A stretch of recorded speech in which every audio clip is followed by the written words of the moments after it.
本节目由拍视频超防抖、更稳更清晰的 OPPO Reno2 冠名播出。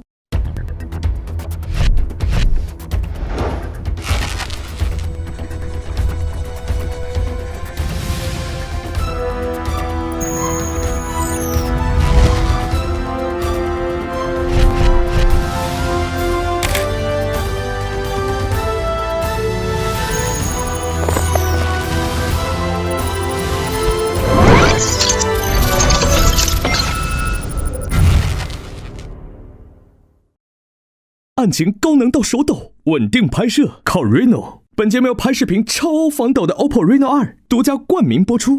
抖音越玩越嗨，办案脑洞大开。本节目由记录美好生活的抖音 APP 赞助播出。扭一扭，舔一舔，泡一泡，神探奥利奥真有一套。本节目由好吃好玩在一起的奥利奥赞助播出。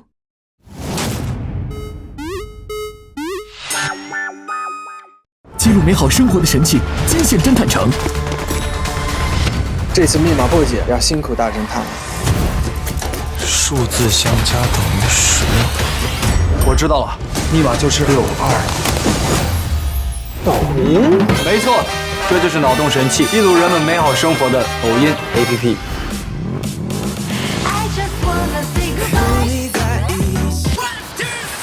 抖音越玩越嗨，办案脑洞大开。本节目一共6位明星玩家，在每期设置的游戏剧情中，分别有侦探、嫌疑人、真凶3种身份。真凶隐藏在嫌疑人之中，只有真凶可以说谎，只有找到真凶，玩家才获胜。游戏设置侦探酬金，每期抽取角色卡时，每位玩家将获得1根金条。如果真凶逃脱，则真凶获胜，其余玩家将所有金条交给真凶。如果抓住真凶，则投票正确的玩家保留金条。侦探若2次都投对，则可额外获得1根金条，其余玩家需归还金条。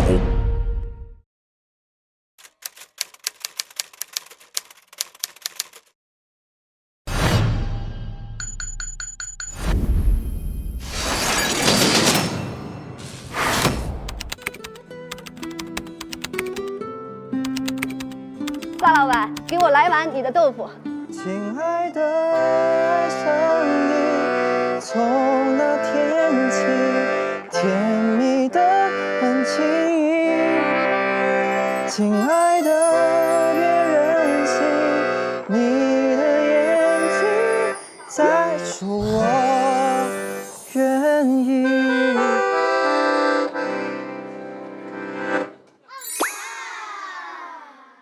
真的步行街。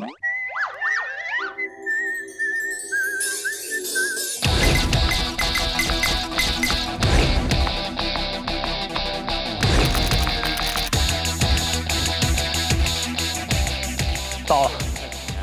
哎，2位电工师傅，晚上加夜班啊？我们这修电线是吧？媳妇儿呢？听说这食物也不行。仨也不行。哎呀，仨也不行啊，仨也不行呀。什么玩意儿？这2人不吃就不吃嘛，干嘛咒人家不行呢？仨也不行，所以房租很行啊，房租很便宜，在哪儿呢？到了的吗？隔壁买房就是这儿。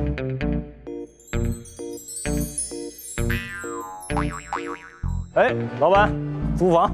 要看房是吧？对啊，我们是隔壁的白领、蓝领。你俩是合租是不是？对啊，合租。要几个卧室？1个床就行。1个房，对，1个卧室。对。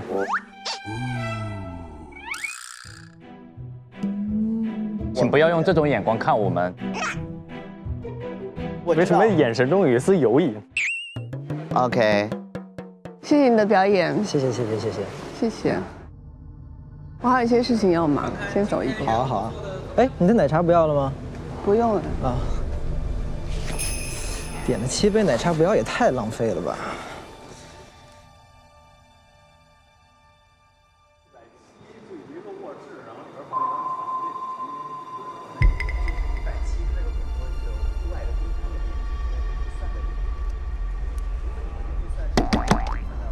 开门呐！开门呐！开门呐！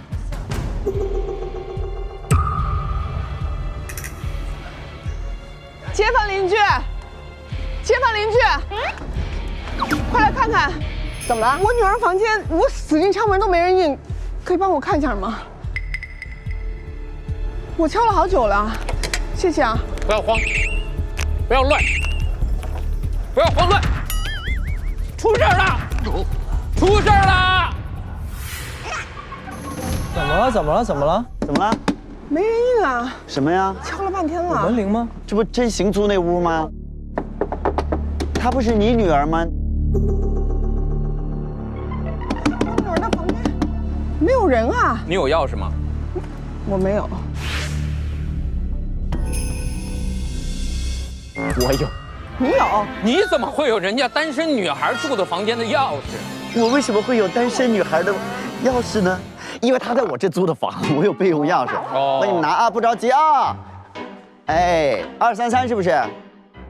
快一点 ，HB。HB。来，233在这儿，不紧张。哎呀，人单身女孩你别吵，也许人家就是睡着了呢，还有可能在刷抖音啊。万一再换衣服怎么办？啊？打不开。哎，为什么打不开啊？我来吧。你试试别的钥匙吧。哎呀呀！哎呀呀呀！是可以暴力破门吗？房子很高。我天哪！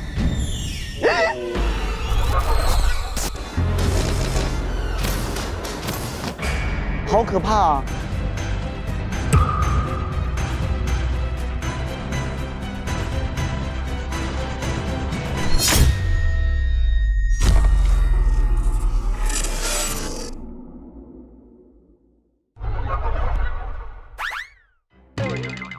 不租了，不租了，走了，下次再来看。过一年这事儿应该大家就能忘记。过一年能忘记，到时候再那要不留给我电话。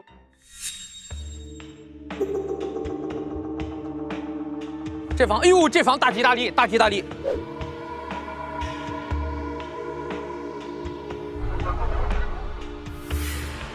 哎呦，这房中有一妙龄女子，面部朝下，身材姣好。哎呦我天哪！磕上面，地上有水，这有血迹，地滑了，然后磕上面。应该是头撞到了那里。这女孩叫真行，2001年出生，现在已经发生命案了，在场只有我们2个不是这条街上的，所以你们都真的不太行。只有我比较，就没办法了。什么叫今天就没办法了？我就帮你们破一下案。今天是2019年11月29日晚上8点40，在真的步行街233号的出租屋内，一名年轻的女孩被发现死在这里。死者姓名真行，年龄18岁，她的房间是反锁的状态。地面有水，看上去他是滑倒后磕到浴缸边缘的尖锐处而死。如果是他杀，嫌疑人就在你们当中。何妨25岁，荣3 C 说24岁，萨卫27岁，侯喝24岁，戚倩女27岁。27岁，你女儿已经18了。事情一定没有那么简单。我们还需要进一步调查，那希望各位配合我们去街头聊一下吧。跟着你走。因为我们2个是第一次来这条步行街，所以请各位做一下自我介绍，然后介绍一下自己跟死者是什么关系。来，第一位是侯。大家好，我是侯喝，我来自广东。哦。然后我在这个真的步行街这块呢，开奶茶店已经10几年了。太好了！我来自广东，我在这步行街，我这。关键是还带着北京腔。因为这儿就是店铺太多了，就为了生存嘛，就什么语言都得会，最流利的还是得是普通话。那那怎么着？你说呢？你这玩意儿，就咱在这儿开店开了20多年了。哦嘿，祖传的。哦，祖传的嘿。我跟这个真行的关系就是 just business 的关系。贾斯逼斯尼斯，只是常来买奶茶的关系。经常来我这儿买奶茶，但是近1周没买过。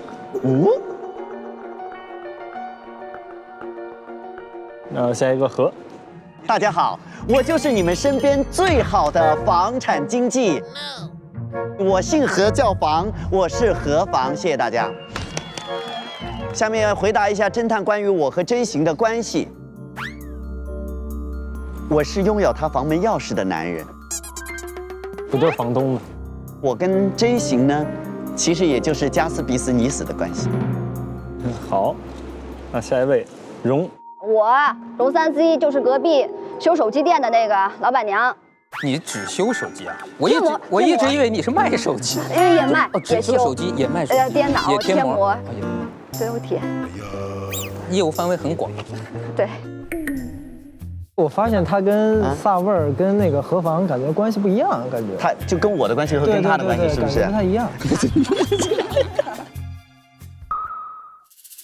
我跟死者的关系就是加斯比斯尼斯的关系。那个萨，就大家一看我的气质也就知道，最有味道的男人。对，最有味儿的，我就是传说中这条街最靓的那个仔。我是这条街上仅次于他们家真百万的大企业家。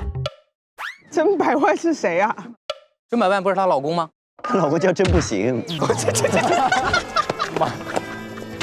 哎，不叫真百万啊！你也不太行，我看。行了，这回行了，仅次于他们家老公真不行的，仨也不行。我是开小吃店的。哎，去哪儿啊？站起来，活动活动。来帮我拿一下，我接下来有那个，帮我拿一下。小朴果然还是朴实。我给大家介绍一下我这个店的营业范围，其实就是各种小吃，卤味儿、臭豆腐啊、榴莲。快点说一下关系，都说这么半天了，什么关系啊？關係唔係幾熟。咩啊？普通嘅客人。他說什麼意思？廣東仔。你說是粵語嗎？講的北京話呀。普通的客人。哎，還給我，把我的榴蓮。你誰讓你擱地上的？這是我賣給客人吃的，你知不知道？我知道你特別喜歡榴蓮，特地為你準備。謝謝謝謝，我先完成我的自我介紹，可以嗎？沒關係。好的。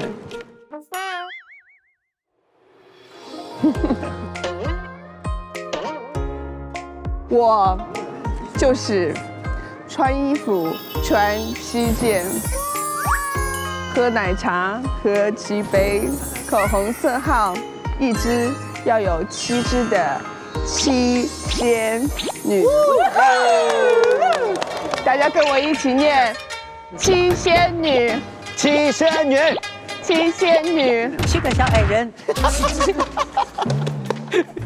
为什么买东西这么横？因为有实力。实力在哪里？哼！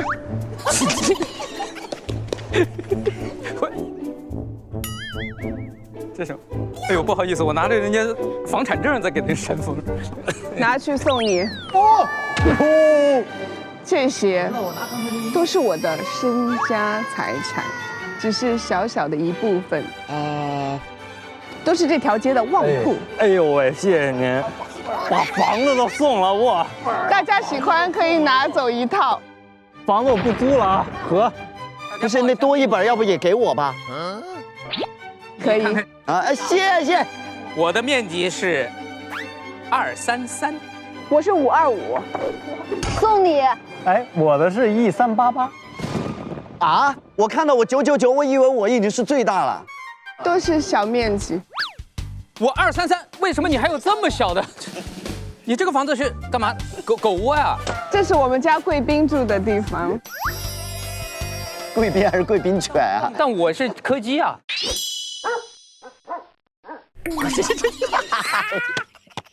我和真行的关系是，她是我的女儿。可不对呀、应该不是亲生的吧？你27，他18，不科学啊！他肯定不是他亲生的。那好像除了我们的仙女，其他人跟这个死者都不是那么的熟。那你们今天有没有见过死者？时间线是什么？哎，还是从这边。今天一天都挺忙的，然后到了晚上呢，就收到一个大侦探戏精节目组给我的订单，7点半的时候，然后我就开始做呀、忙啊，然后出去送外卖。送完之后回到店里的时候是8点半，七仙女来到我店里了。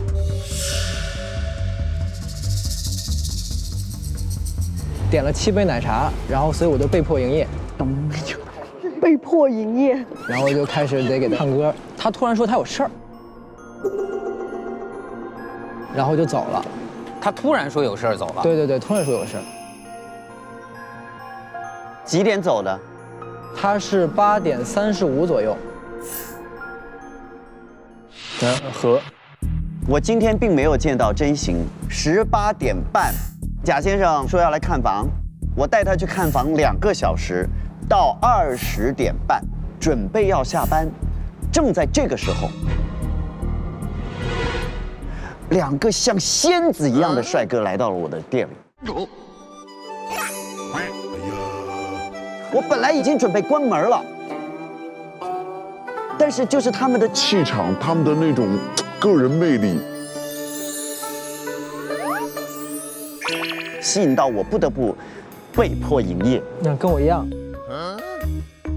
这个时候听到街上一阵喧哗，然后呢，七仙女就说打不开这个233的门了，最后还是白领这位仙子啊，非常帅气的用脚踹开的。后续这个修理的费用，麻烦你还是要帮我结一下，谢谢你。第一票看来有人选。别，手本问题，没事，别投我啊，第一票。那蓉呢？你的时间线？我今天没有见过死者，也没见过。没见过。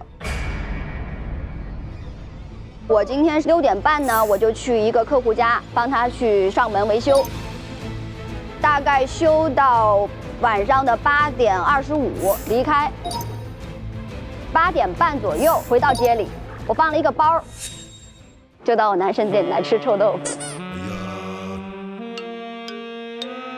我今天一天都在店里工作，没见到过死者。7点到8点，我是去进货去了。8点钟回到店里，8点半钟，3C 来到我的店里吃饭。正跟3C 聊着天儿，仙女在那边就喊了：“快来呀！大家快来呀！出事儿了呀！”仙女。哦，我今天没有见过我女儿。我天哪！8点半的时候呢，然后就来到了猴猴喝的店，点了7杯奶茶。因为现在有一个比较蹊跷的一点啊，就是今天的死亡时间是非常的模糊。然后刚才破门而入之后，看到那个地下有很多水，我摸了一下，水是温的。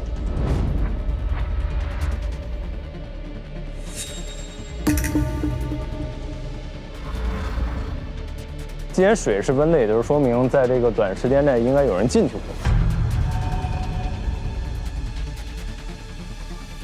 但是没有是反锁了。更蹊跷的就是你们有很多人在同样的时间都有这个不在场证明，为什么这么的刻意？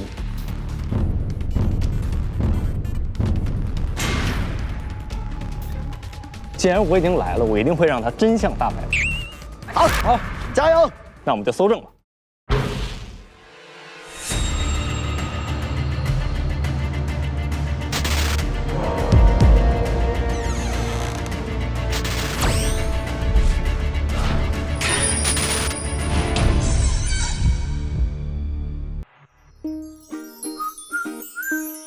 女士优先，谢谢。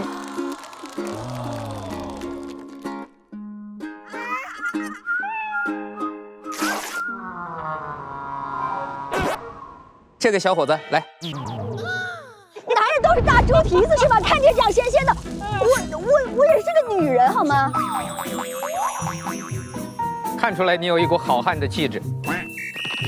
我们的探案神器就在这个门后，我们现在是全新设计，这有个按钮。哇！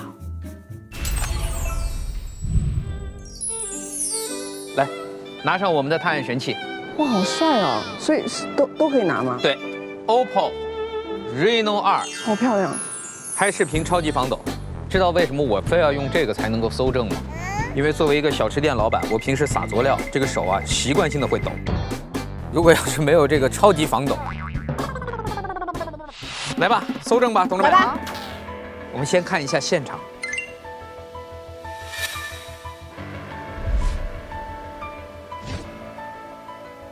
我不想要看这个场面。你不想看，那你可以去搜别的地方。那我去看看河房呢。好，你对哪儿有疑心啊，你就去哪儿。我来看看河房。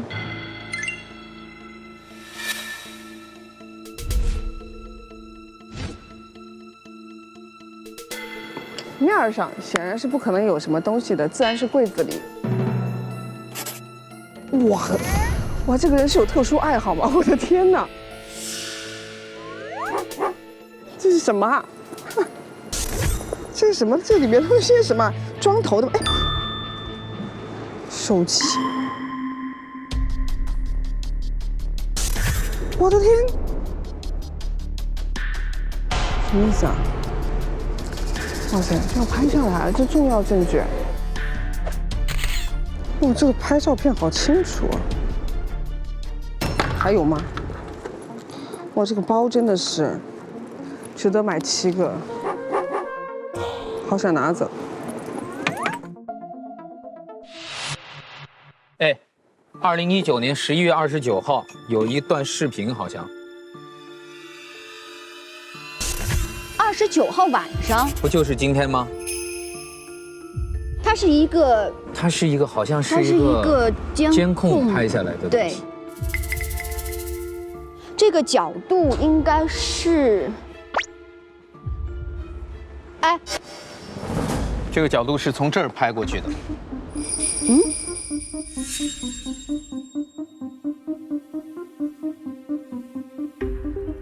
那，这里有一个东西。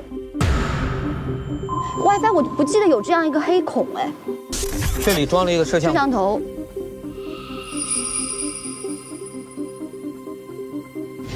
我确定这是一个摄像头。你现在已经被他拍了个特写，已经上传到。天哪，那好丑啊！我离他很近。你都不考虑上传到哪儿去了，危不危险？居然考虑的是好丑啊！他拍了我好丑的一。我还是个女的，好不好？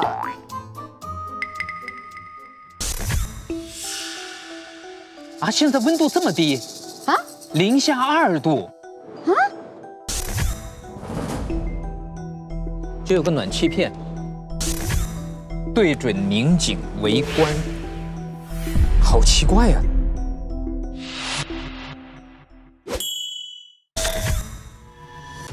你看，这里有贷款凭证，但是他说的是假名牌，他贷了款。假名牌。对。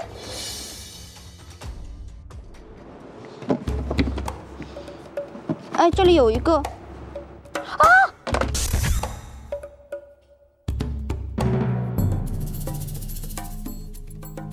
喂，看，假名牌真行高中合影留念。他们是同学。他们是同学。哎，这里有个暗柜。哪里？你看。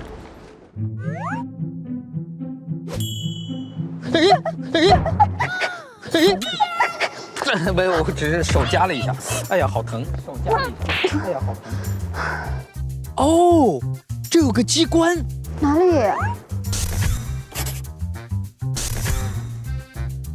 里面是一个暗柜，下面有一个包。你先把那个包拿出来。你别吓我，好吧？哎呦，你来打开吧，我特别怕打开是一个血糊淋淋的。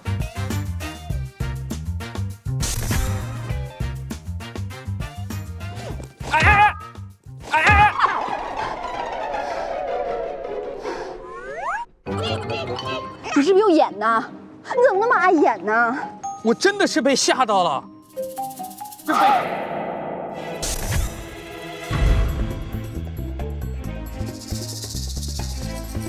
亲爱的萨卫，你在干什么？我没有见过钱，我对钱没有兴趣。我从来没碰过钱，我对钱没有兴趣。我第一次见到这么多钱，我好幸福，我好幸福。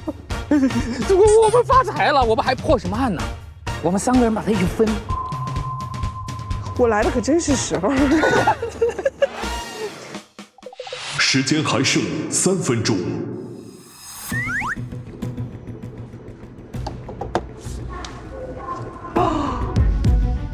这里有一个电脑哎，何妨密码没有，密码不正确，完了。只有真切的数字才能填满我内心的空虚。8，1、2、3、4、5、6、7、8，啊，不正确。那你也不说一下几位数？518、518、1314、99998。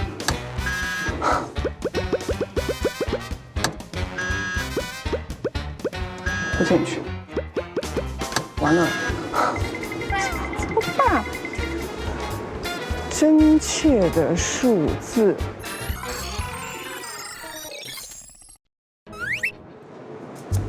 看一下啊。哎呦，哎，我找到了一个今日存款数。这876，这6，那就是6666啊！我的天，我刚为什么不是这个？6个6。哦，打开了！你早说嘛，888多好，干嘛666呢？真是。邮件，这什么？广借良缘贷款公司，借了很多钱。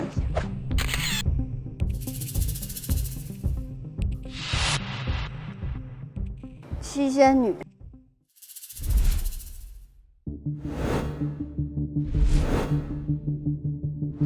这上面好像是个电脑哎，啊，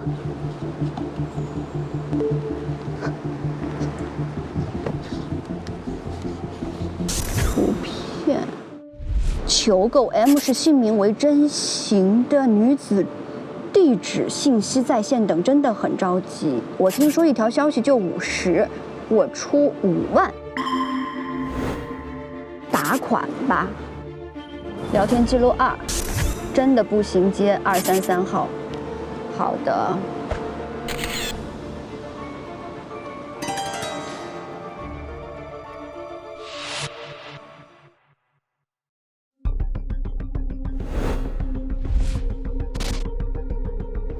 这是 OPPO R15的手机壳吗？好，我知道了，这可以打游戏的手机壳，很厉害的。哇，他这个修手机的人哦，手机一多哦，真心是很要命。呀，等一下，这台有点不一样的啊，它是正着放的。密码又来，6666。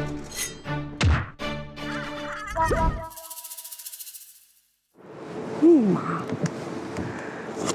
啊，等一下，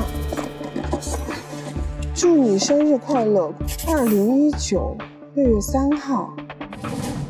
那会不会是0603？哈，有了，抖音。7月份的抖音分享，身体和心灵总有一个在路上。2019年11月24日12点，我在这儿。啊，何妨？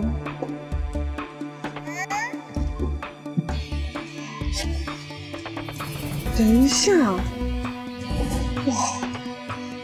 战情扑朔迷离啊！我的妈！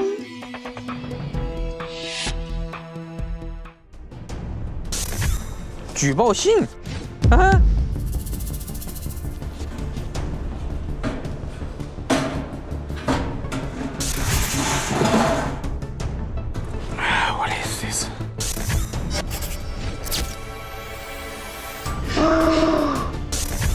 计时开始，10、9、8、7、6、5、4、3、2、1，时间到，请离开现场。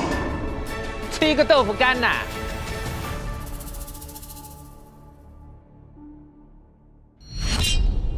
我们先拿起我们的探案神器。哇，好帅啊！ OPPO Reno 2，侦探你们的来，这个肯定是我们，帅，来吧。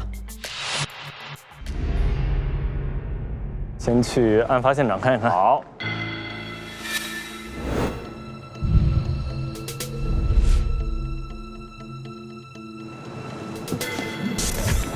哦。 新家的浴室也太滑了，每次洗澡都要很小心。像灰姑娘一样失去了爸，我像白雪一样恶斗后妈，所以他想赶走他的后妈。他是个抖音网红哦。像真行这样在抖音上分享自己的生活小日常，已经成为现在年轻人的一种新型生活方式。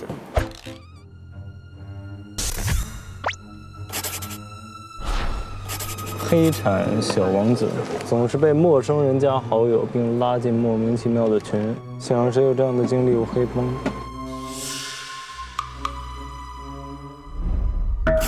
怎么还有裸贷风险大吗？他家不是挺有钱吗？为什么还要贷款？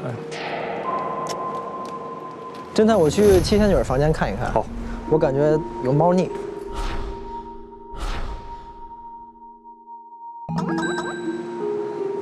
哇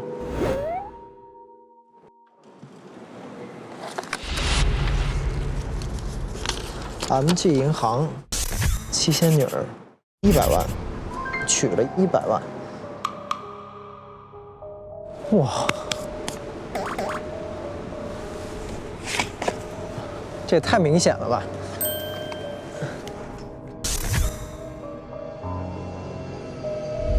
真行 is already 18 years old。哦，他是给律师发的邮件。真行 was a nice girl, but something happened recently。这个重要线索要拍一下。我来你这喽。我这什么都没有，你随便看。不可能。哎呀，什么都没有，你就是有很大的问题。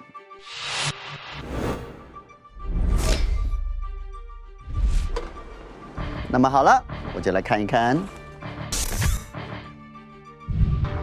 234号的假名牌，这代表什么呢？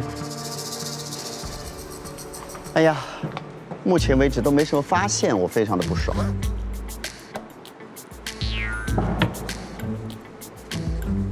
哎呀，我觉得他这怎么有点问题啊？他这啥都没有啊！我早就说了，我这没有，肯定不可能。这么大个空间啥都没有，不会给我藏到这些珍珠里面了吧？ 那我可真是要疯！我那还要卖钱的，怎么可能藏那里边？我尽量不给你弄坏啊！好。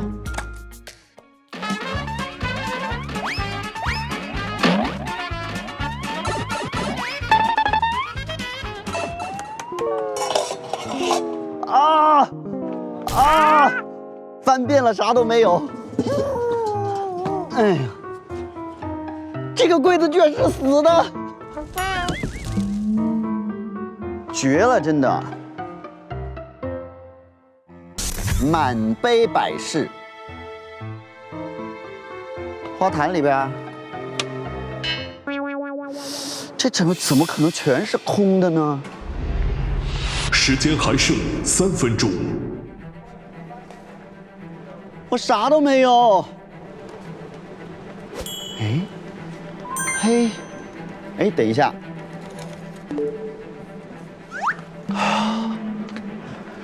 如果他这整个空间只有这几个碎纸，我就真的要疯了。猴猴喝绳之于法，就这点儿。这好像是一个密码箱哈，扫一扫。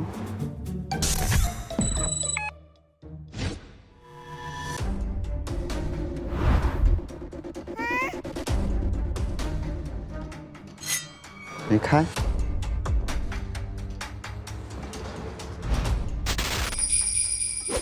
哦，是不是倒水进去它就可以开呀？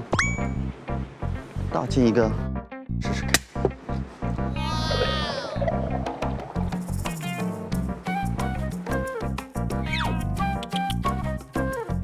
再倒点呢？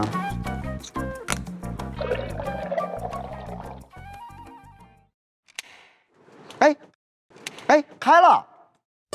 哎，开了！就是靠那个重量。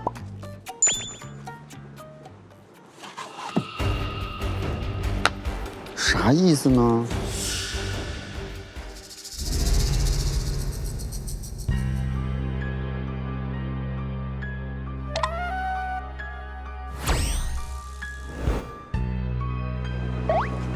哎，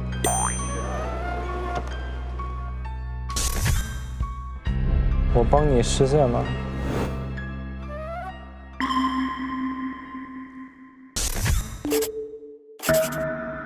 密码，密码，密码，我帮你实现了。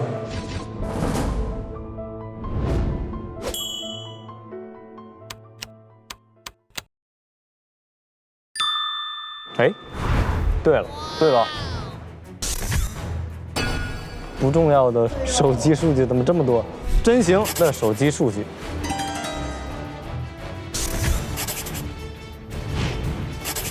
女儿，爸爸的病真的拖不下去了，爸爸的财产全部都留给你和仙女，习惯性的把钥匙放在家门口的地毯下。也就是说，荣是知道这个死者会习惯性的把自己家的钥匙放在地毯下。我看那边有把锁，这儿有个箱子。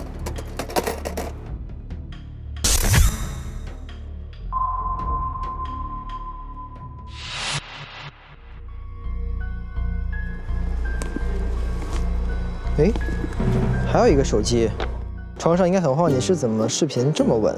因为我用了拍视频超防抖的 Reno 2拍摄。我要上船看海上钢琴师的比赛，可能要27号才会到家，接下来几天手机都没有信号。11月24号发的，确实厉害。消息已发出，哇！他多次联系小邢，但小邢没有理他。哦，10秒倒计时开始，10、9、8、哎，侦探7有重大发现，我这里5、真是被绑架的一个视3、频。2、1，时间到，请离开现场。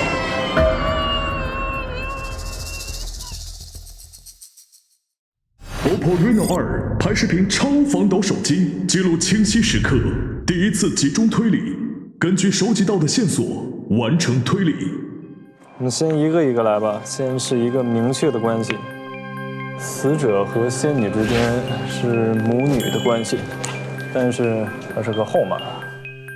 这两位他们有不太寻常的关系，一位是有他的钥匙，一位是知道他的钥匙是在哪儿。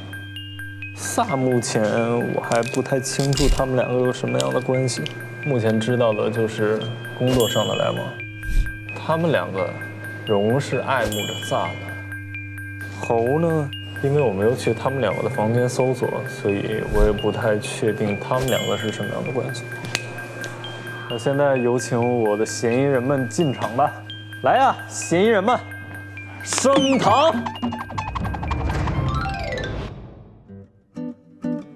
来，第一名萨。我吗？好好说啊。哎呦喂！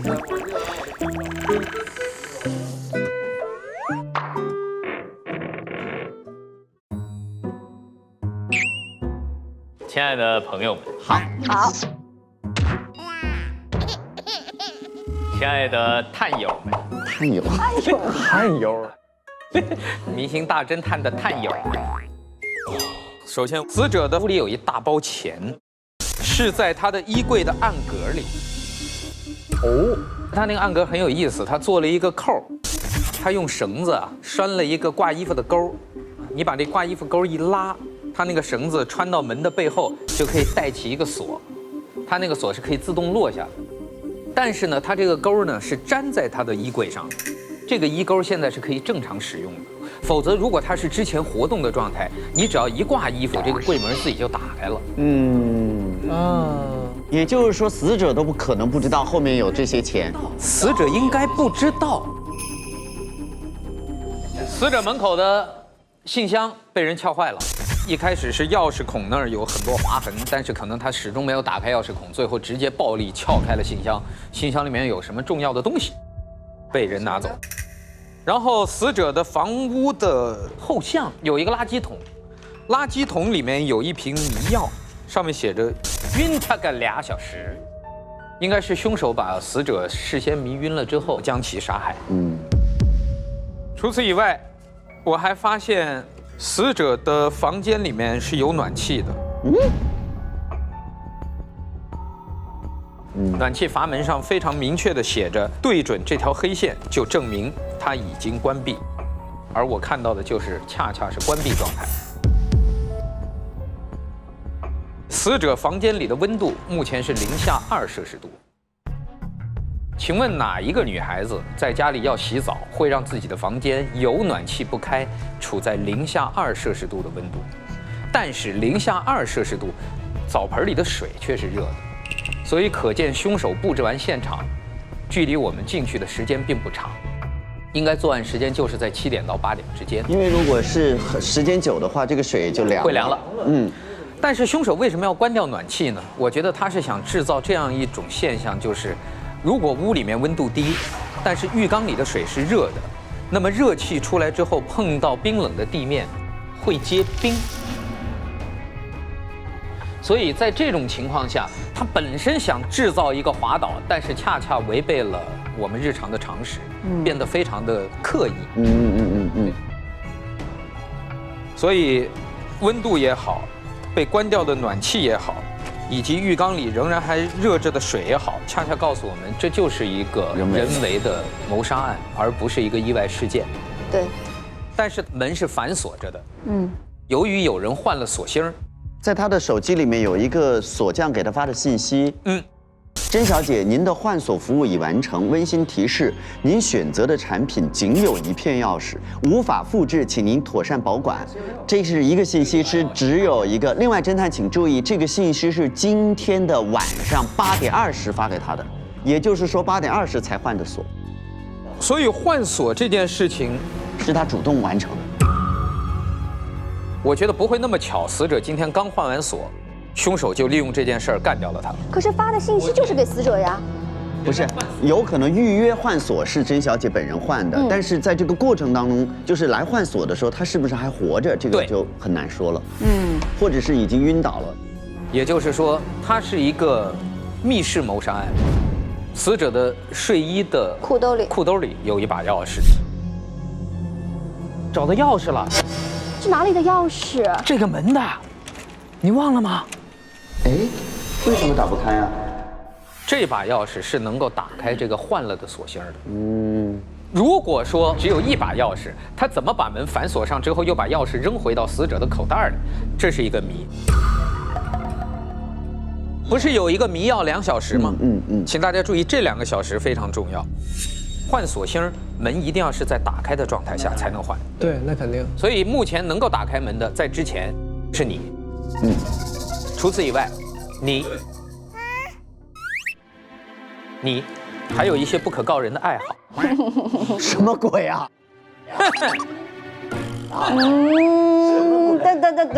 你帮人家装过 WiFi 吧？不是，你喜欢帮人装 WiFi？不是，这不是我的，而且是喜欢帮人装那种抢不走的 WiFi， 不能换地方的 WiFi， 然后在 WiFi 的盒子上面装一个小摄像头。你先告诉我，凭什么说是我换的 WiFi？ 反正死者拍的视频里面体现出的是何中介非常的热情，什么的帮我们装了 WiFi， 但是 WiFi 上面有一个摄像头，你非常的毒。有吗？这位红头发大爷？大爷。这是我自己住的新房子，从今天开始就再也不用见到那个讨人厌的后不相干的女人了。是我吗？但是呢，现在新房子还没有 WiFi， 等合并买房的中介帮我装了路由器之后，我就可以顺畅的跟大家分享我的自由美好新生活啦。所以你刚才撒谎吗？我没有撒谎。那个摄像头拍的是那个衣柜。如果我联想起那个衣柜的暗格以及暗格里面的那一大包钱的话，其实它比较像是要保护那笔钱的感觉。我不否认他的路由器是我帮他找的，而且那个路由器是实时监控的状态。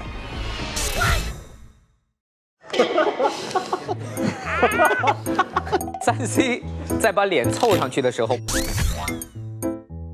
我确定这是一个摄像头。我给你5块，你把这张照片给我。你不知道你现在已经到云端了吗？你已经上云了。没关系，别人看都无所谓，就你不要看。我看了以后，我才能坚定决心，不再跟数码店有任何往来，断绝一切生意关系。我现在怀疑就是可能跟钥匙有关的人。当然我也怀疑妈妈。为什么？因为你喝奶茶喝到一半，突然就消失了。哎，也不是，没有，他弹完了，对，弹完了，我跟他正式说，我说你弹的真是好听，我说我正有事要处理，那我先离开了，跟他礼貌的交代一下。所以你打过招呼了。对。但是你很有可能是那种贼喊捉贼，就是你做完案之后把门关上，然后在那当。这是最幼稚的想法。有的人就会用很幼稚的手法做案以后。我不是这种人。我们想的复杂，但是有的时候越简单的东西，也许越安全。我大概下一个谁？下一个是猴。到你了。但是我对，你还没说完吧？我能大概完吗？对不起。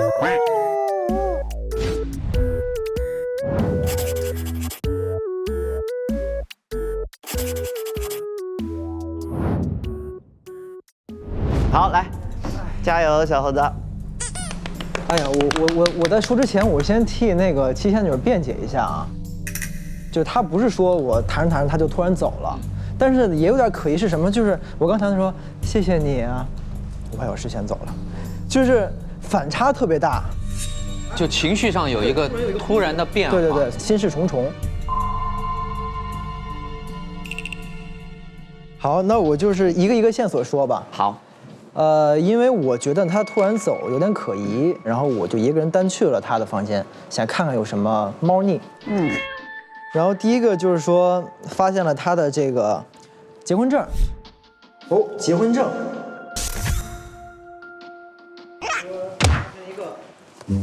没事。天天拼浪胖浪的你，拼浪胖浪的你。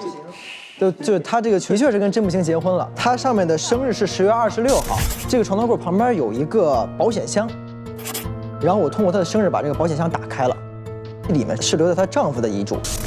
李主任真不行。这个名字真的无法不笑。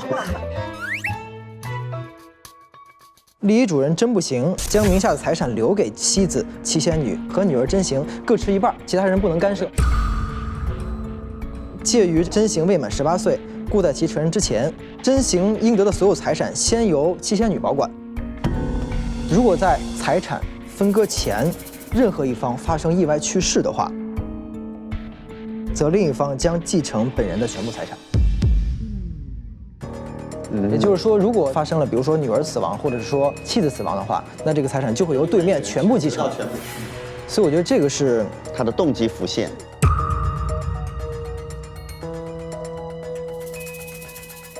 接下来的这个是我在他房间的包里发现他的手机里面的一个聊天记录，上面呢就是他与真行的对话。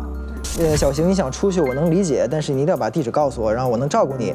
小邢，你在外面吃的还习惯吗？告诉我你住在哪儿，我好像大厨去给你做饭。小邢，天气渐冷，一定要注意保暖好身体。你一个人住，我还是挺不放心的。他给真行大概发了非常多的文字，然后真行一个都没有回复他，因为把他拉黑了。就是至少是字面上看的话，还是在关心他的这个女儿。懂了，对，所以你是个好的后妈。当然，也不好说。这个逗号加的。这个财产啊，你到底怎么想的？是这样的，开场你们也看到了，我连房都送了，是不是？我现在日子已经过到这种水准了，我差不差他那一半？那说不好啊。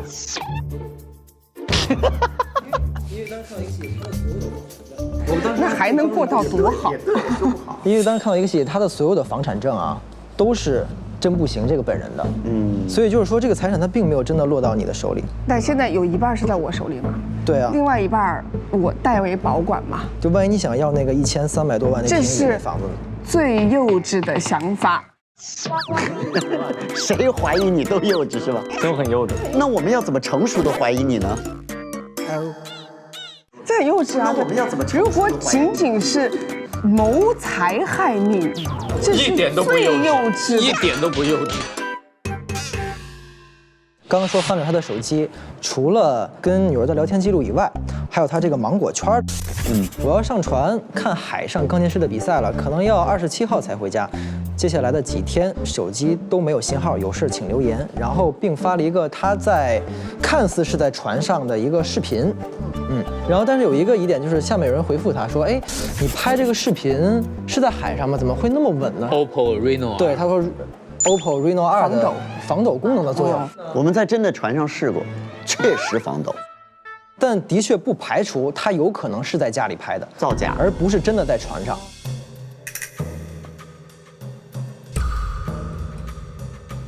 像这种状态，一般都是用来迷惑大家的。我觉得很刻意，就是刻意的要制造一个不在现场或者没有作案时间的一个证明给大家看。那所以有一个疑问：如果你在船上发的，你为什么要在船上发呢？我需要广而告之一下，我不在，你万一你有什么急事找我是没有用的。你是24号走的，然后你27号才回来，所以你跟你女儿这段时间没有接触。我跟她很久都没有接触了，我跟她发短信她都不回我，所以我跟你说，这种想法就太幼稚。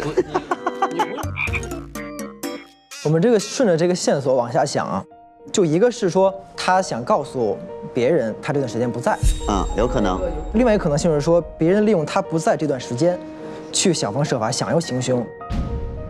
可以栽赃在我身上。对，但是就在这个时间段，11月26号，我在他的手机发现了他女儿被绑架的视频。他收到的一个视频，对吧？对，我收到了，就是用来勒索我的。然后同时，我在他的抽屉里发现了一个11月27号你的一个取款单。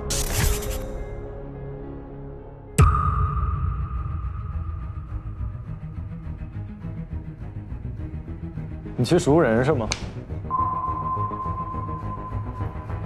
所以到这儿就有2个可能性啊。第一种，他真的不在家，他去海上了。然后呢，别人绑架他的女儿，这时候他看到这个绑架视频非常的焦急，他想取钱赎回他的女儿。第2种可能呢，他有可能没去海上，是他自己绑架了他的女儿，并且呢，他伪造了一个好像别人绑架他女儿的这样的一个证据，然后自己去取了100万。但我特有疑问一点，就这100万啊，去哪儿了？应该就在衣柜里啊。那这100万就是你的100万吗？他取款单上面有号，它上面写了从那个001到111。当时我看了有98，然后有10几、20几、30几，很多很多不同的数字。所以这100万是怎么跑到那儿去了呢？取钱了之后，我就去把这100万给到他们了。但是至于这个钱未来去了哪，我不知道啊。OK， 这是27号发生的事情。我觉得这当中有一个矛盾点，就是如果他真希望他女儿死，他完全不用赎回他女儿，直接让绑匪撕票了就完了嘛。有可能他提这个钱，其实压根就没有给绑匪，他只不过是想用这个方式证明自己还女儿了。但是不管怎么样，现在就是等于是说他有动机去杀他的女儿，就是财产，继承财产。然后这是我发现的最大的一个疑点，一个英文的邮件是我在他家电脑里面看到的。大概的意思就是说，真行马上就要满18岁了，我们是不是需要尽快的执行一下他父亲所留下的遗嘱？就是财产分割的事情。然后他回的是 ，I also keep that in mind. 真行 was a nice girl, but something happened recently. 我为什么觉得这个事情有疑问呢？他说真行 was a nice girl. was 这个时间点是什么时候？8点20的时候。8点20的时候，就这个时间有可能是他女儿已经死亡的时间。之前看过一个报道，讲的就是一个女儿失踪，然后后来他母亲报了案，然后在警察跟这个侦探审问他的时候，他就说 she was a nice girl。然后在侦探其实没有任何线索的情况下，他第一步断定他有可能是嫌疑人，因为他用了 was。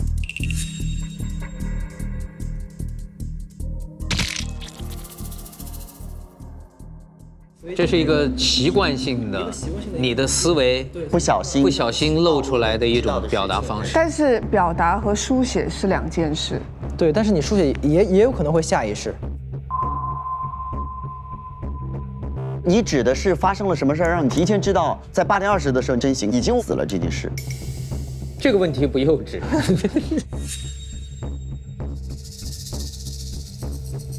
我说的就是这些。猴猴哥，你现在怀疑的对象是？现在怀的对象7仙女。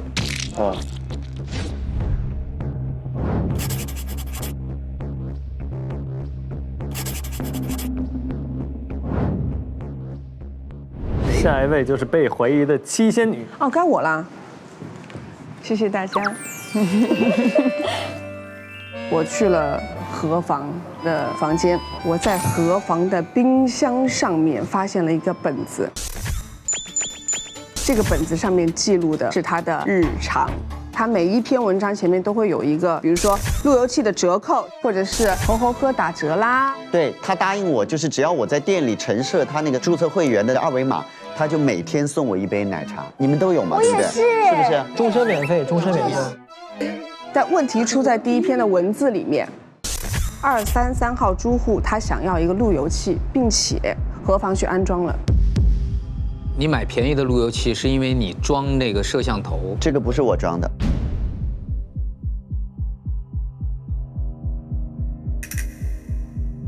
OK， 如果这个线索到这儿仍然跟何房没有关系的话，就是你安装的。因为只有你跟3C 产品有关系了，否则那个路由器上的摄像头是谁装的？然后呢，说明何房一定在案发前去过233这个房间，对不对？是，我去过很多次。在5天以前，24号，没错，24号，真行来找我，说他把钥匙给弄丢了，希望我能配一把新的钥匙给他。作为中介，我手里必须是要有1把钥匙的，对吧？所以呢，我就配了1把新的给他。但是我再三叮嘱他，找到钥匙之后一定要把这个后配的钥匙还给我，我要销毁。因为呢，规定是房屋经纪是不可以有2片钥匙的，这个是不合理的，也不合法的，对吧？你只能有一个备用钥匙。可是呢，到了4天以前，也就是25号，真行还没有把钥匙还给我。我呢，因为手机去给了荣森 C 帮我修，所以呢，那一天我没有办法打给他，我也没有办法去接到他的电话，所以我只好去了233。然后呢，敲门之后他没在，但是呢，我听到屋里有声音，有声音却又不应我。我呢，就用备用钥匙打开了他的房门。这个时候钥匙还是可以打开的，是可以打开的。那会儿锁还是那个锁。打开房门之后，我发现一件很蹊跷的事情，就是房间的电脑里面有一个视频，是真行把自己绑起来，在做一个求救的这个视频。我看完之后，我就觉得很诡异。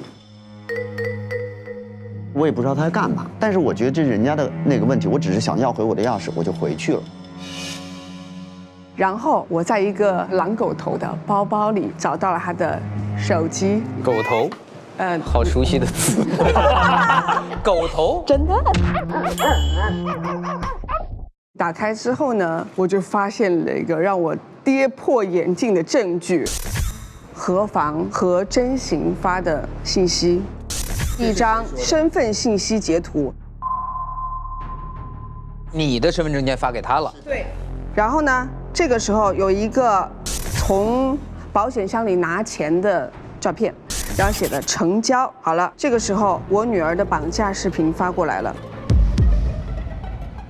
发过来之后，真行又说，他这2天在国外信号不好，你多打几个电话，直到他接。这个他肯定是我，就是说明他发这个视频的时候，我的确不在，所以他打我电话没有人接。直到我27号回来才接到这通电话，才看到这个手机短信，因为之前都没有信号，这就可以解答刚才那个疑问了。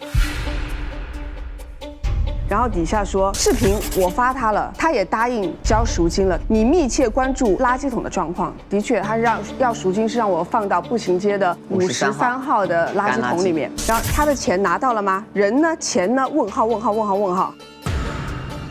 我看到这些的时候就觉得一定是何妨跟我女儿2个人搞的所谓的绑架案，但是为了骗我的钱。这是这样的，25号下午，荣3C把我的手机修好了之后，真行给我打了10分钟的电话，他告诉我说，我知道你进到我家里了，而且我也知道你看了我的视频。哇哦！他说我有一个计划，你帮我给我的后妈打电话，配合我完成这件事情。得手之后，咱俩1人1半，因为事儿不是你绑的。然后呢，勒索也是我的主意，我会想办法让你和整个事情毫无关联。我说什么办法呢？他说这样，你给我发一个你的身份证信息，我用你的名字去开一个保险箱，我就把我的身份证号码信息发给他了。是他告诉我，他说我们定金是1万，你的保险箱我已经给你租好了，你的名义开的，现在你看到我放了这1万块钱放进去了，接下来你就把这个勒索的事情完成。于是我就按照他的指示给七仙女打电话，之前确实打不通，后来打通了之后，我就跟他按照真行跟我对好的勒索的那所有的事情完成。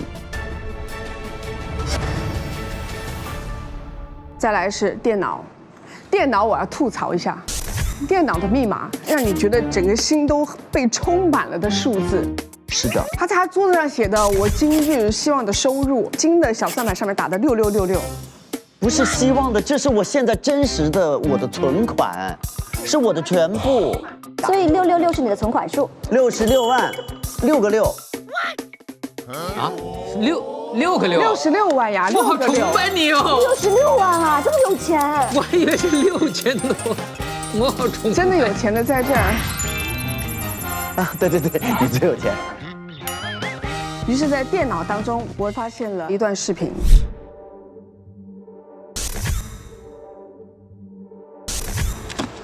这个视频一定是在真行的房间里面拍的，因为他不小心带到了我女儿的照片。哦，翻看那个借款。但是借款凭证不是真行的，也不是合房的，他是一个叫做假名牌的人。这都是他的借款凭证，因为他翻得很快，所以我们没有来得及就会仔细的去看他的借款金额之类的。这都是他拍的，我拍的。电脑当中，我又发现了一个重要线索：何房收到了非常多个邮件，其中都是他的借款凭证。然后据我算了一下，相加起来的金额就是100万整。他借了别人100万？对对对，向别人借了100万。借了这么多钱，你也是个债务人。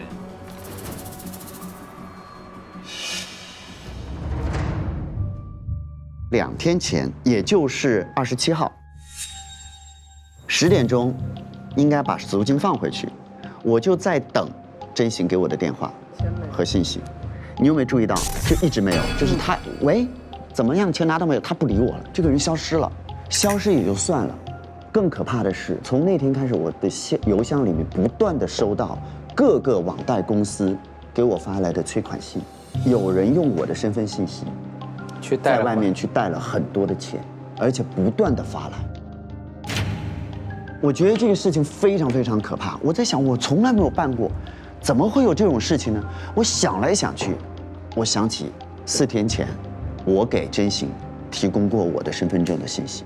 我只能怀疑这个人就是真行。于是，我再一次去了他家。我去他家是昨天的上午11点，我在门口偷听，觉得房间里面没有人，我就用钥匙，请注意那个时候钥匙还是可以打开房门的。昨天11点的时候，28号还是可以打开房门的。打开房门之后，他没在家，但是更恐怖的是，我在他家发现了假名牌的网贷记录。就刚才那个视频。我当时的想法是，这个女孩用同样的方式，还给一个叫假名牌的女孩借了很多的钱。于是我就用我自己的手机拍下了这些证据，我就回来了。你确认刚刚那个10分钟的电话是真行本人给你打的吗？是真行本人给我打的。你怎么确认给你打电话的是真行？因为是这样的，他来我这儿租房，所以我有存他的电话，我存的就是真行。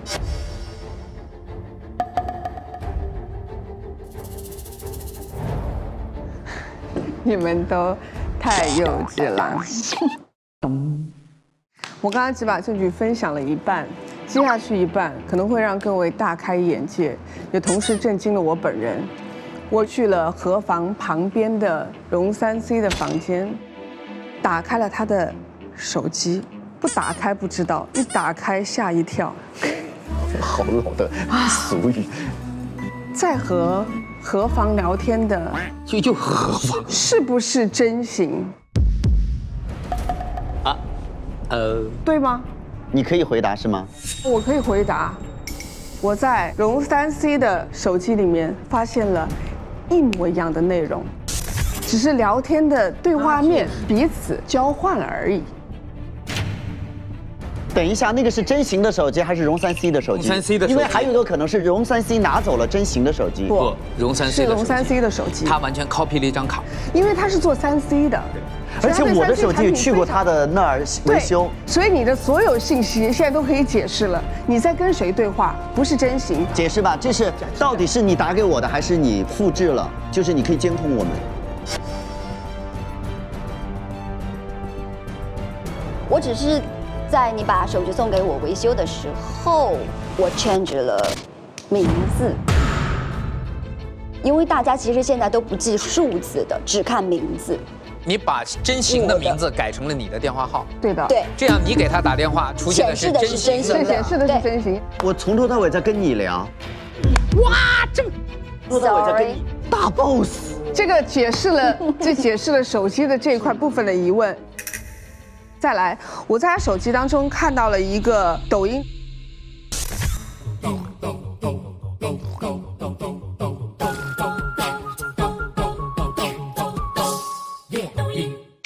也就是说，他此时此刻确认11月24号5天前真行在国外。你要知道他为什么要确认这件事情，大家看后面，震惊了啊！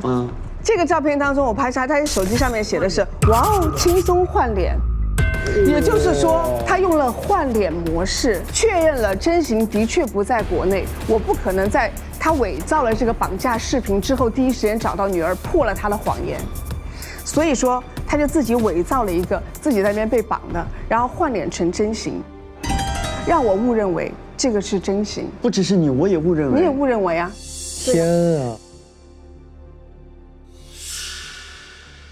哎，你早说你这么聪明，走开，打住！哎，我早就接受你的那。走开！太精彩了。然后接下来，在我即将要离开那个房间的1秒钟，我打开他桌面上的电脑。我看到了一个电脑桌面啊，又会让萨卫好开心啊！你的味道我知道，你的梦想我实现。那么问题是，萨卫的梦想是什么？他边上贴了一个小便签条，是“我帮你实现了”。也就是说，这个梦想已经实现了。不会吧？你帮我实现了什么梦想？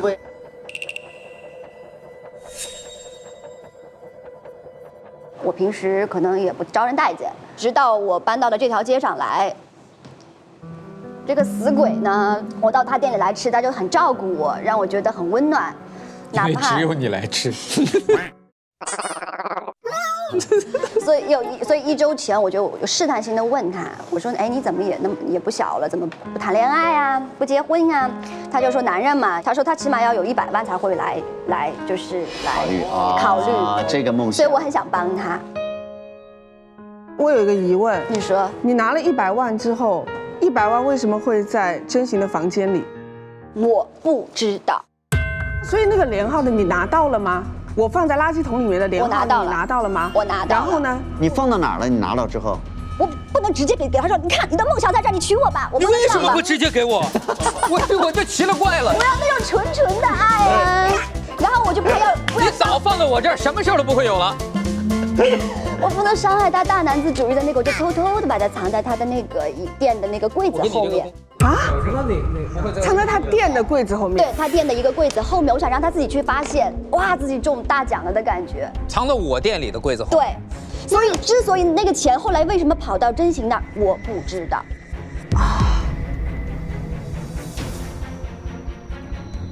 你藏那个钱的时间点是27号上午我拿到了钱，然后我就把它放给他了。我想问一下，后面你准备怎么办？因为这事情一定会败露的呀，因为真行还是会回来的呀。而且你会害死我的。你后面是怎么想？其实我压根儿也没有真的想要去绑他。问题是，他给了100万，看到这个女儿回来，他难道不会问吗？那有没有人知道是我喽？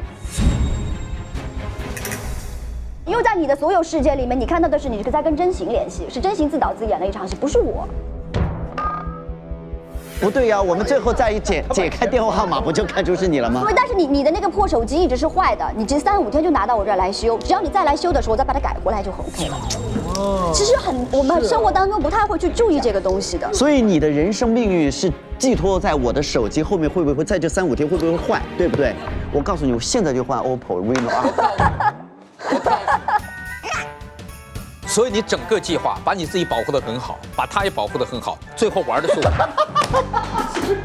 最后扔1包钱在我的破榴莲后面，然后最后我怎么去说？好沉重的爱呀！哇，精彩精彩！你怀疑的人是？我怀疑的人是猴猴哥。为什么？为什么呢？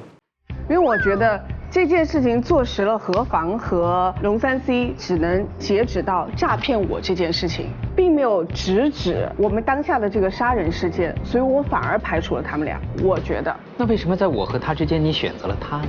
因为我对你稍微了解一点。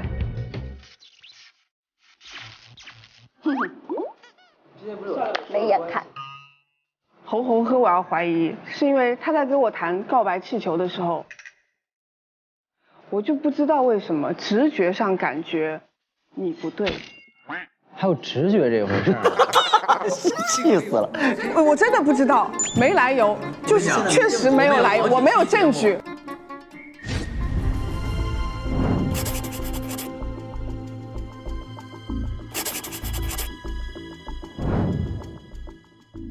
我先说那个死者房间的啊，真的死亡时间是什么？现在我们不知道。然后凶器就真的只是他滑倒吗？虽然我就是在他的抖音里面看到了一条就是视频。新家的浴室也太滑了，每次洗澡都要很小心。那个凶器应该就是浴缸的脚，但人应该是在昏迷的状态下被人直接就是撞死。他不是滑倒摔死。然后还有就是，我觉得你说的那个女孩叫假名牌，对，我拍到了一张他们俩的合影，那张照片的背后写的是他们是同学，感情很好。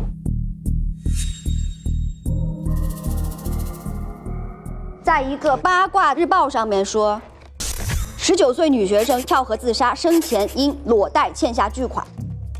这个报道写的是一位刚成年不久的女学生。假名牌年仅19岁，生前在40多个网贷平台都有不同金额的贷款，不少还是裸贷。请注意那个报纸，裸贷好像是需要他自己裸着身体，然后拿着身份证拍。所以这叫裸贷。对，如果你不还钱，他就把这个裸照给你发到网上去。它是这样的，是因为贷款你是需要有抵押的。哦，对，有的是房子，有的是车。年轻人没有资产抵押的时候，他就用你的名誉权，用你的隐私。你最宝贵的东西就是你自己。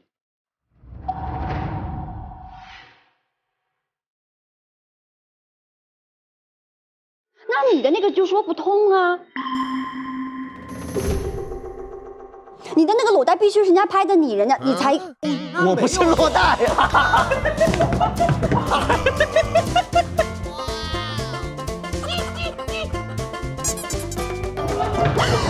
我有66万的存款。是抵押贷款。我告诉你，如果你当时害我这件事情把我害成了，我就要去裸贷了，明白吧？但没有他真正死亡的证据啊，他那个只是说找到了他的外套。如果说他只找到了外套，他假造了一个自杀，这样他就可以把债务免掉，因为人死了，你追不了这个债了。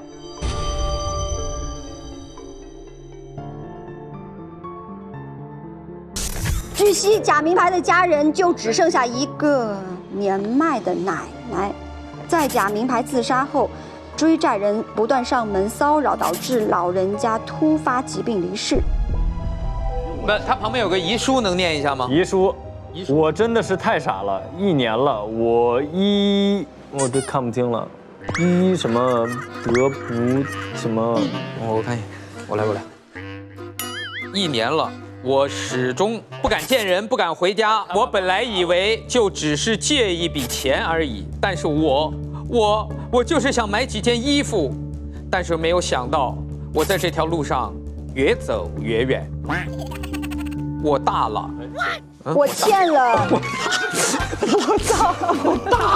大了吗？我大了一什么？我欠了一屁股债，现在的后果我根本没有办法面对。这些我明白的太晚了，都是我自己的错，我走了。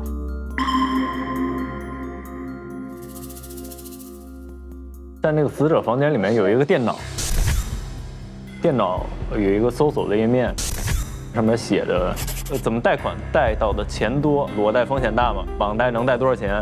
如何快速赚钱？然后怎么能买到 no 作 no 贷的团服？这是一个逐渐去往上升的，对。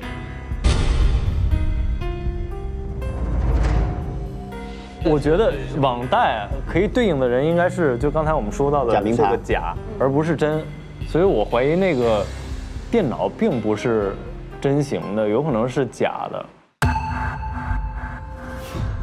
你的意思是假装的摄像头吗？对，你自己装摄像头录自己也很奇怪啊。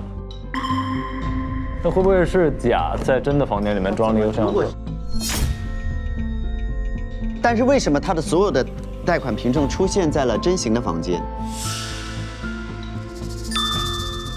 我觉得真出国之后这几天住在这里的其实是假的。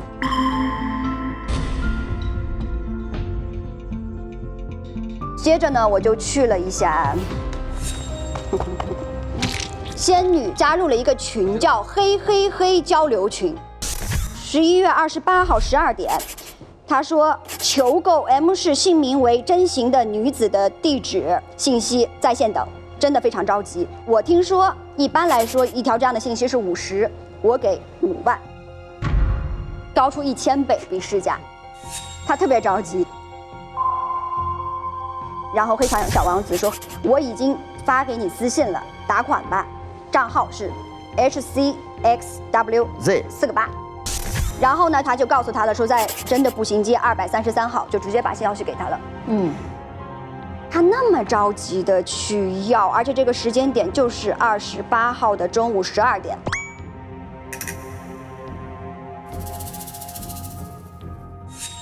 卖信息的就是你，是不是你？你接着说。就係你。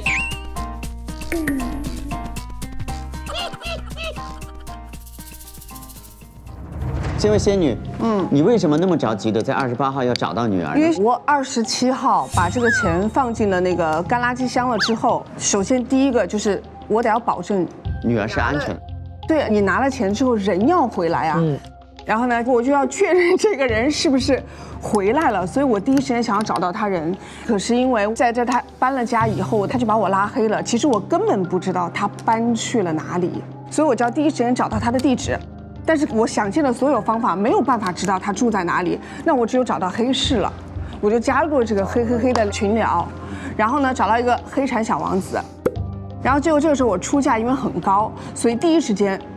黑产小王子就给了我这个信息，我才知道真行住在233，然后于是乎我就去找他了呀。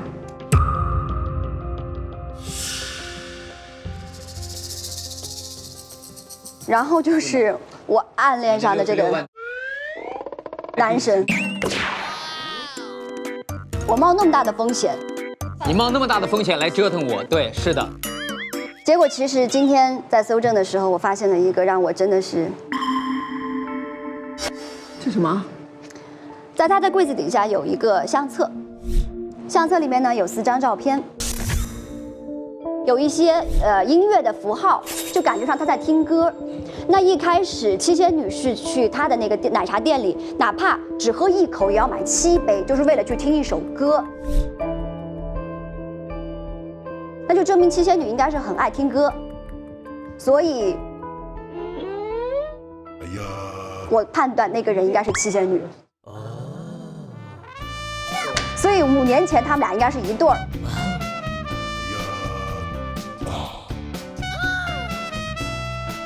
这么小的一个你都能联想起来，女人的直觉真吓人。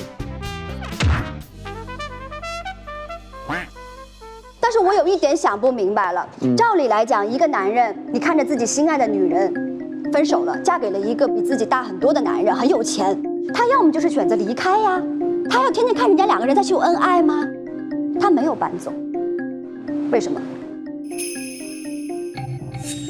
因为只有这条街的租金我负担得起。你怀疑的是？我不知道。哎呀，突然有人啊！你现在明白他把100万放到我那儿，我的感受了吗？懵的。虽然其实我不知道具体是哪个人，但是我觉得装摄像头的人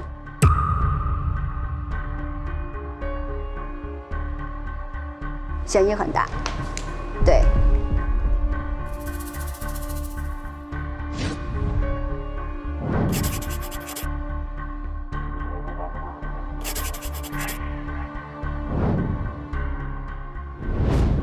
在我们猴喝的这个非常粉嫩的奶茶店里面，有一个会员记录本，里面记录了所有人的详细的，从名字到身份证号码到电话号码和详细的住址。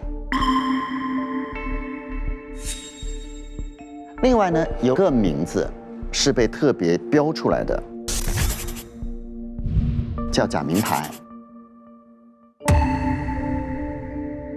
然后呢，在我们猴喝的房间有一个机关的小箱子，里面有3样东西，一个叫做黑产百科全书，另外一个是2张照片，这2张照片有1张就是黑产小王子的头像，是这个样子的，另外1张是他除去了面具的样子，就是猴喝本人。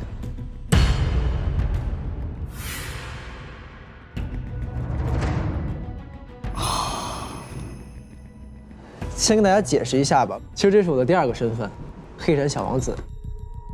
其实就是黑产业内对我的一个尊称。黑产呢，就是网络黑色产业链，它会通过侵入信息系统，去盗取你的个人信息在内的所有数据。然后我呢，就是这其中最重要的一环。搞了半天，你比他更3C。对。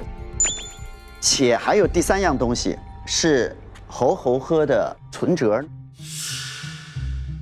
做这个生意的猴喝，他的存款有多少？我为大家数数，个、10、百、千、万、10万、100万、1000万，还有1000多万。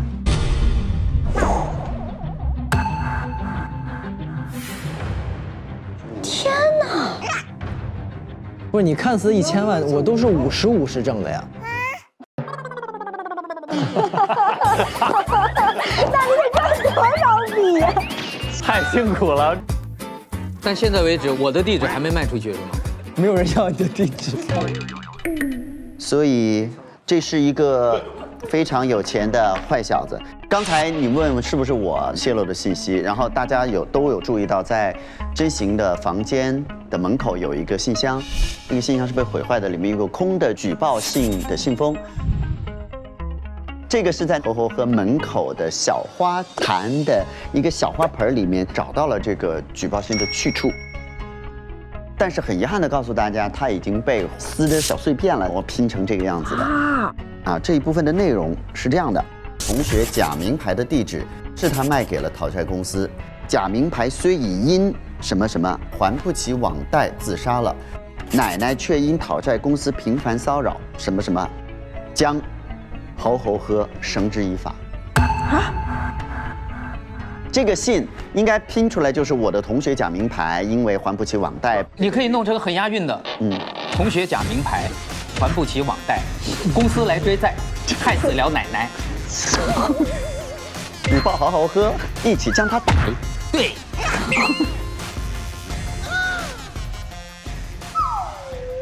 在他的这个举报信的尾端有落款，下面写的是匿名用户999，举报信的作者也是他。举报信是怎么来的？有一个聊天的记录在死者房间的电脑里面，就是匿名用户999和黑产小王子。他问小王子你在吗？我好喜欢你啊，我是 M 市人，你也是吗？小王子说对不起，我不喜欢女生太主动。11月28号，他又问小王子，我知道你住的离我很近，而且帅到逆天，赐我一张照片看看吧。然后他还是说了一样，对不起，我不喜欢主动女生。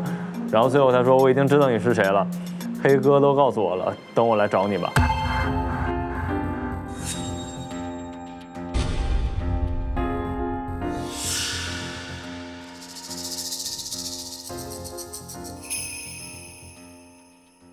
表面上看会觉得他好像在暗恋我，或者是说想要追求我，但是因为我之前做过这个行业，我觉得他有可能想调查我的身份，所以就抱着这个疑点呢，我也在查他的真实身份是什么。然后当我查到那个身份的时候，令我特别吃惊，因为中午的时候，我刚刚给完七仙女她女儿的地址，到了晚上我查到这个匿名用户。他的真实的他的 IP 地址和他女儿的地址是同一个地址，所以其实是他女儿一直在调查我。然后你就去了他的，然后我就去了他的房间门口，因为很明显他房间门口他也没有什么可寻的东西，然后敲了门没有人开门，所以我就看到他旁边有一个收件箱，撬开了信箱。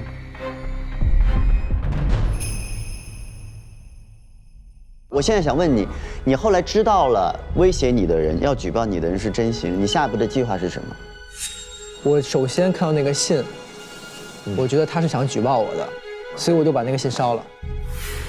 最后死的那个人确定也是真行，他是有动机的。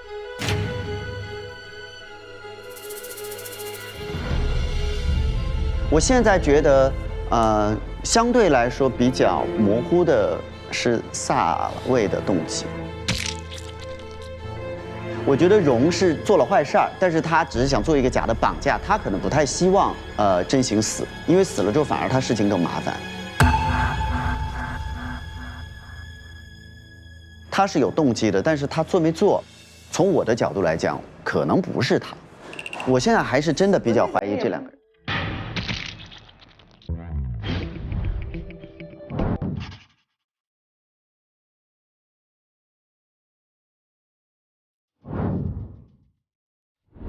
我先说荣的房间吧。荣的房间它有一个电脑，里边有一个压缩的文件，文件有一个密码，然后我输了萨的拼音就打开了。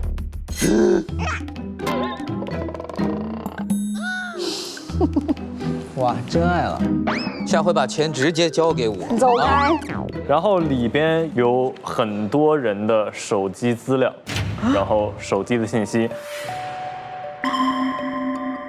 有一个就是真行的手机资料，里面有2条信息，第一条是他爸给他的一个类似于遗嘱吧，说女儿爸爸的病真的拖不下去了，爸爸的财产全部都留给你和七仙女。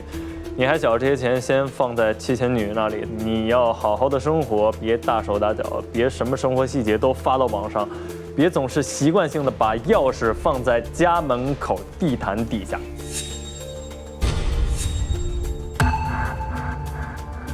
这些坏习惯都要改。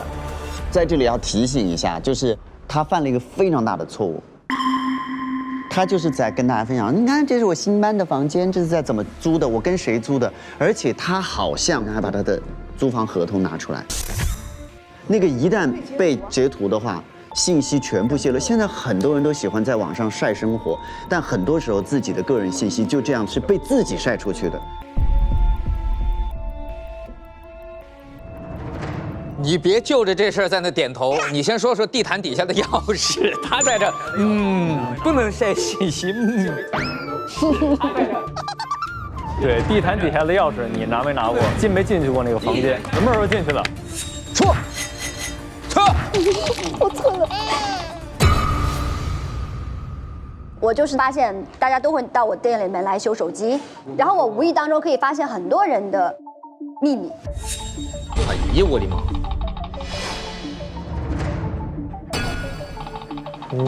所以，就像你刚才念的那2条信息，我得知说他爸爸留了一笔很大的钱给他，包括他的钥匙藏在那个底下，包括会是他妈妈现在帮他保管。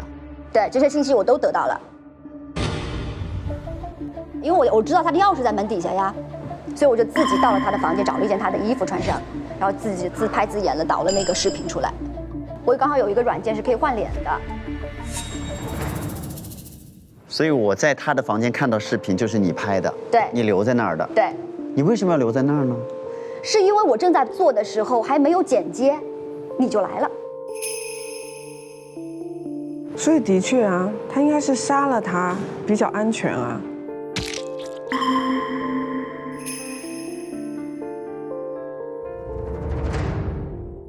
大家基本上都是从6点半到8点半，都有各自去干各自的事情，所以肯定是在这个时间段内，这个死者死亡。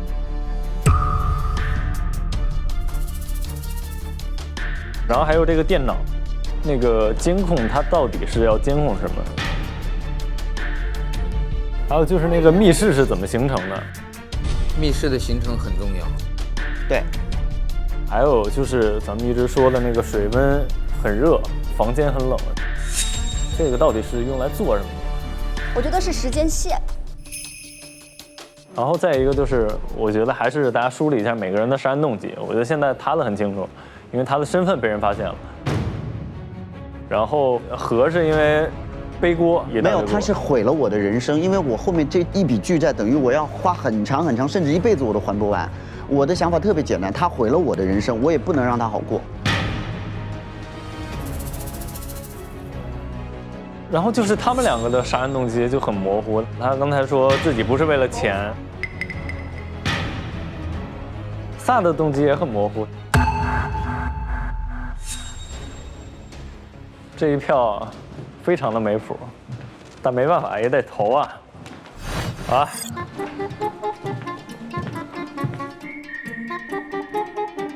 来，滚！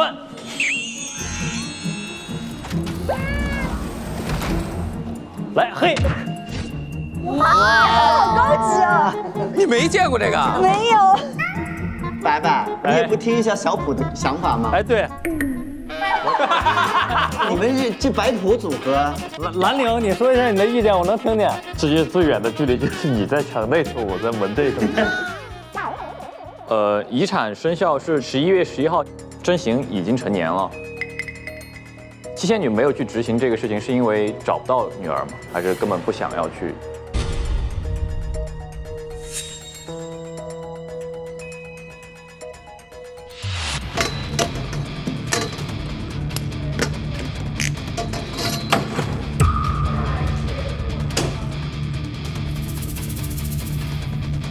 去搜吧。加油了，咱们二搜加油啊！上抖音 APP 搜索“明星大侦探”，跟抖音一起来探案。抖音越玩越嗨，办案脑洞大开，快来下载抖音吧！你还记得我们分开的时间是哪一天吗？一切都是因为那一天而起。我觉得这个事情非常非常可怕。我的妈呀！鸡皮疙瘩！以我对我女儿的了解，那个声音绝对不是真心。他跟萨卫是有故事的。我觉得他是为了报仇，所以他就要杀掉我。所以是你杀了我女儿？我不是。你没去过那个房间？比较有动机的是龙3C，我都不知道蒋的存在。天哪，死了！那死的人是谁啊？我老觉得那个死的人，我为什么闻到很重的煤气味？就是这里零下2度，就是为了这个。这会不会是一个障眼法呢？有一个人！哇！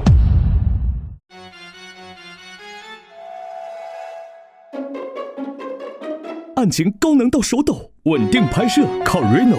感谢拍视频超防抖的 OPPO Reno 2对本节目的大力支持。上微博搜索“明星大侦探”话题词，一起边看边聊。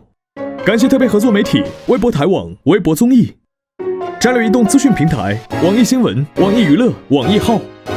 独家深度合作媒体新浪娱乐、新浪新闻客户端。特别合作新闻客户端界面新闻、一点资讯、Zaker 封面新闻。特别合作 WiFi 万能钥匙、讯飞输入法、轻宝宝、中华万年历、造豆果美食、闪萌。感谢网媒支持：中青网、凤凰娱乐、新华网、北青网、环球网、国际在线、中国网、千龙网、粉丝网、中国娱乐网、360娱乐、猫扑娱乐、新浪湖南、大疆网、湖网、大众网。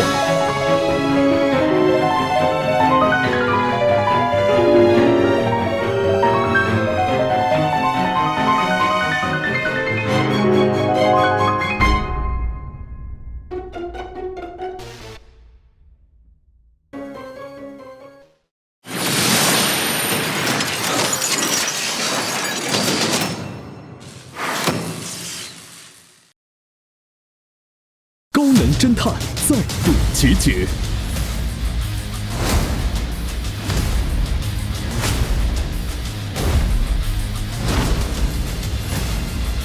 神秘嘉宾，敬请期待《明星大侦探》第5季，每周5中午12点，芒果 TV 全网独播。